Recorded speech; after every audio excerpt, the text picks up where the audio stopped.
Өз бағаңды біл немесе қымбат сағат туралы ойсалар мысал әңгіме. Әпсананы аударған Шынар Әбілда.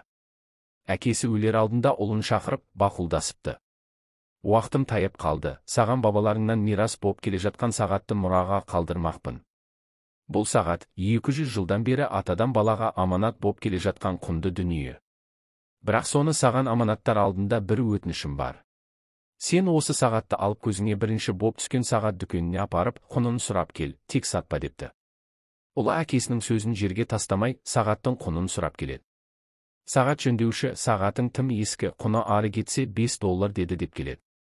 Сонда әкесі ұлына жақын маңайдағы кофеханаға барып, иесіне ұсындайды.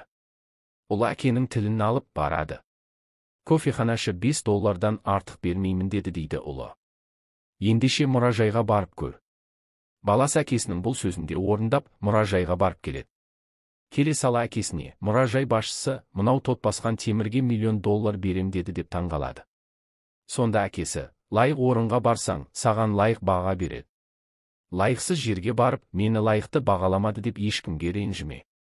Сені бағаламаған жерде көп кешікпе. Сені шын таныған адам ғана лайық құныңды білуші.